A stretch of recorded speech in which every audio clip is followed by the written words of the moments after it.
Yes, mambo ni aje, mambo ni vipi, ewe mwana PMTV. Karibu kwenye updates za kimichezo ambazo sisi bwana kwa muda huu tumeamua kudeal na club ya Young Africans, club ambayo ndio ipo kileleni mwa ligi kuu ya Tanzania bara. Lakini sio kuwepo kileleni tu, bali ndio club ambayo imefunga mabao mengi zaidi kuliko club yoyote hapa nchini Tanzania kwenye upande wa ligi kuu ya Tanzania bara. Lakini kufunga kwao mabao mengi hakujaifanya klabu hiyo iweze kubweteka, kwani klabu ya Young Africans tayari imeshaingia sokoni kuanza kutafuta mshambuliaji ambaye pengine anaweza kuhakikisha haya magoli mengi ambayo ameyafunga msimu huu yataongezeka zaidi msimu ujao. Sasa kwenye kutafuta mtu ambaye anaweza kufanya hivyo, klabu ya Young Africans imetua nchini Kenya, na taarifa ambazo tumezipokea hivi punde ni kwamba tayari wamekamilisha deal la kumsajili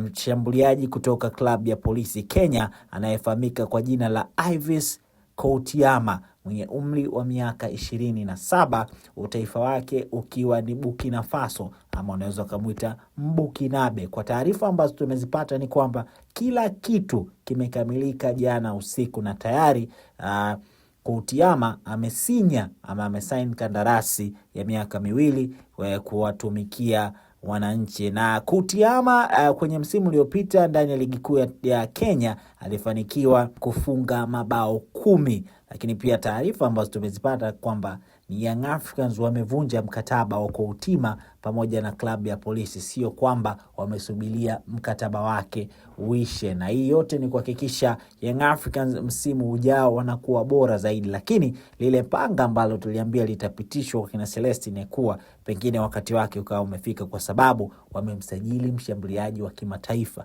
Hivyo basi ili aweze kupata nafasi ya kucheza Young Africans inabidi baadhi ya nyota wa kimataifa waweze kuondolewa. Sasa nani ataondolewa? Endelea kustick zaidi na PMTV. Lakini kati tuna stick na PMTV, usisahau kutembelea website ya kufanyia bashiri bora zaidi hapa nchini Tanzania. Hapa nikiwa nazungumzia pmbet.co.tz, kwa sababu kwenye huu msimu wa kombe la dunia wamekuja na kitu special sana, na kila mtu inawezekana akapata ndinga kutoka PMBet. Ni kila Ijumaa draw inafanyika majira ya saa 4. Hakikisha wewe umefanya bashiri zako za World Cup kupitia PMBet ili uweze kuwa moja kati ya watu ambao watakuwa kwenye kinyang'anyiro ambazo kwenye wiki 6 mfululizo zitakuwa zinatoka IST kila Ijumaa. Website yao ni pmbet.co.tz. Mimi naitwa Raymond Elias.